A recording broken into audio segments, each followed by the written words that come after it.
It's so different than the version I play with the New Orleans brass bands. Yeah, it's real quirky. Those old timey things. They love to leave out a beat here and there, or Yeah. change chords at a funny place. Add And two beats is the classic formula, right? yeah, some of it just goes along with the syllables of words. They don't know how to phrase. Or was it also the sort of dance that it's supposed to go with, right? Oh, could be, yeah. You know, like in everybody plays odd meter music now because of prog rock and stuff, but if you study where the odd meters came from, it comes from Eastern European dances where they go in a circle and then they have that one leg that kicks that little extra bit, and that's why they play it in 11. Ah, You know? yeah, And now you got all these guys yeah, doing math rock in 11/4 and stuff, right? yeah. Well, actually, though, Timo, you're bringing up something I was going to talk about here, which is, and I think this is such a great cut. It's dance music. That's where this comes from. Bill Monroe, he played dances. That's Right. that's what it was about.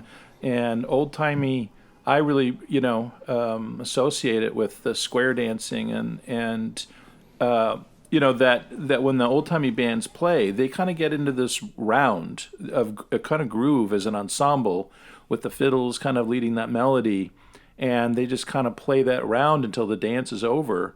Where the bluegrass format is much more like the jazz format of play the head, play the tune, everybody gets a solo spot.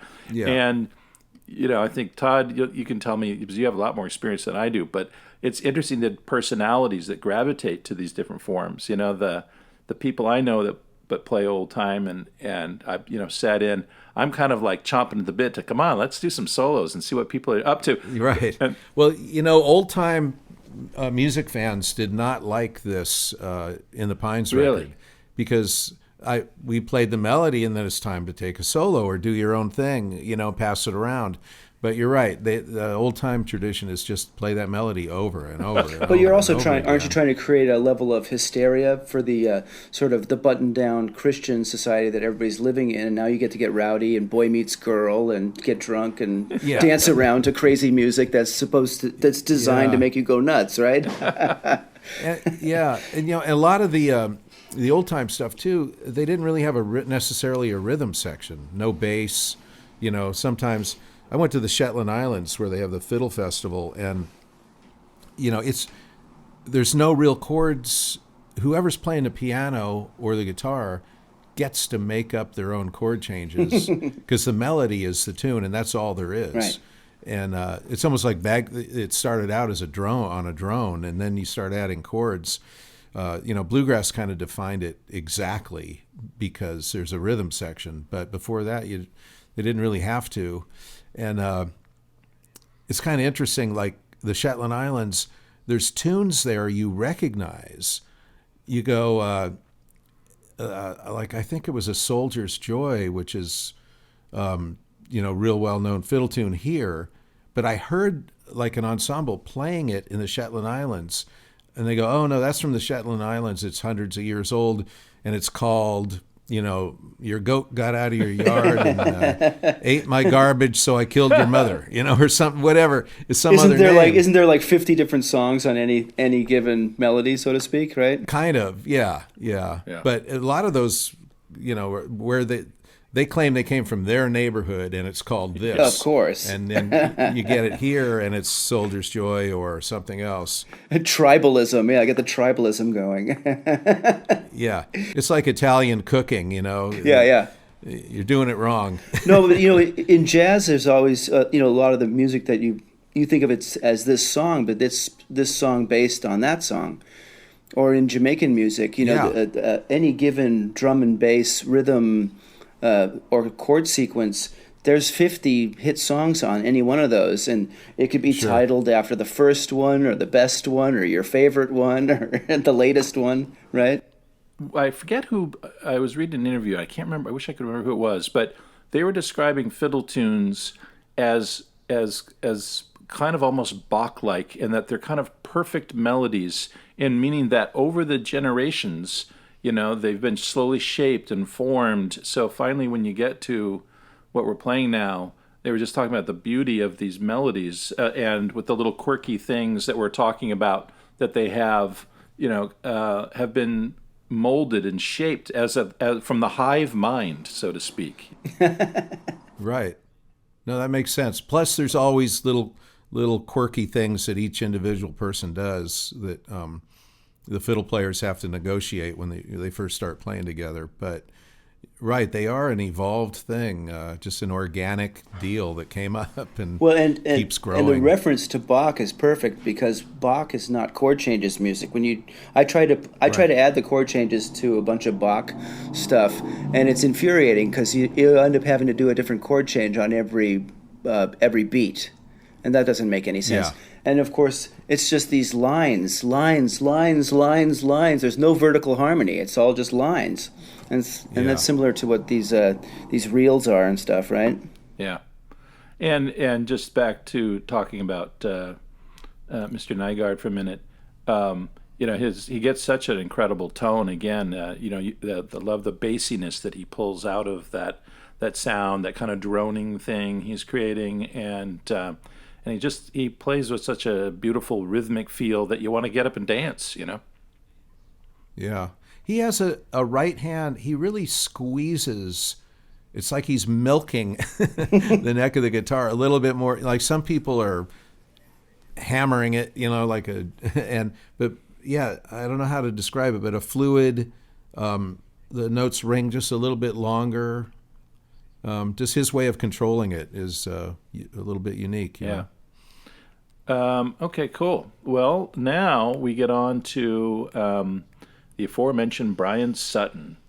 And I don't know a lot about Bryan. I looked up a little stuff, and I was not surprised to read that he was kind of focused on jazz and was even planning, to go to Berklee School of Music and that kind of thing. And then a neighbor, like he said, his mother or somebody said, well, there's a gospel, our neighbor does gospel recordings, and, go down there and hang out around that studio and see if you can get a job.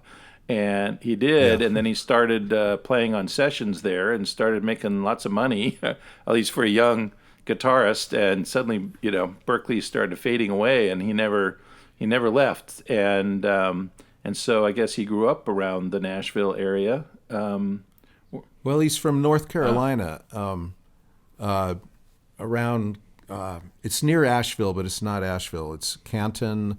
There's a couple of little surrounding towns, a little south of Asheville, I think it is.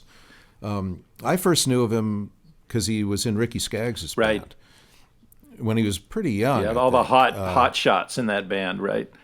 Yeah. Yeah. Well, Ricky knows how to recruit him, I guess, and so he may have done that gospel recording in North Carolina. Maybe Ricky heard about him through that, and. Yeah, he was great. I guess I first met him at Merlefest in North Carolina. I guess while he was with Skaggs. And what was he, 18 or something? 17?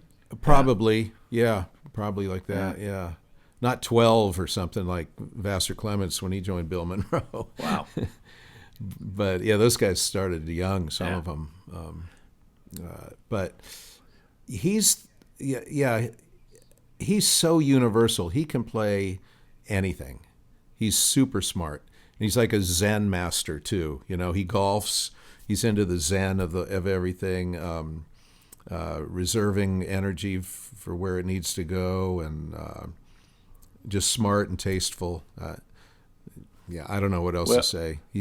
I would say he's a virtuoso. Like, that's a hard word to define, but I think he can do what he wants. Yeah. Well, let's pause for a minute and Todd, what does virtuoso mean to you? We usually ask everybody and put them on the spot. Wow. Yeah, that I think that's up to whoever is thinking about it, because it's is it being able to do anything that comes into your head on your instrument?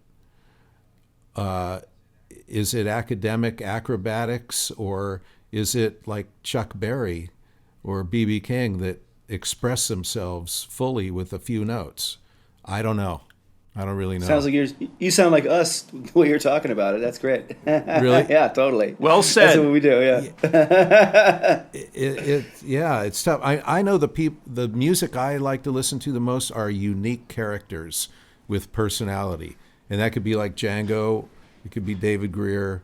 Vassar Clements was one. He didn't know if somebody handed him a piece of sheet music, he turned it upside down and set it on the music stand because that's how much good it would do. Yeah, of course. Kind of a Django, kind of a guy with a fiddle, but played with so much personality and so uniquely. And, sometimes that's really simple and expressive, like B.B. King or Chuck Berry, Yeah. But then again, there's Chris Thile or, those kind of guys that could just... I remember Chris Thile at a recording session when he's probably 11 or 12, I'm not even sure. And I said the name John Coltrane, and he's, "Who's that?"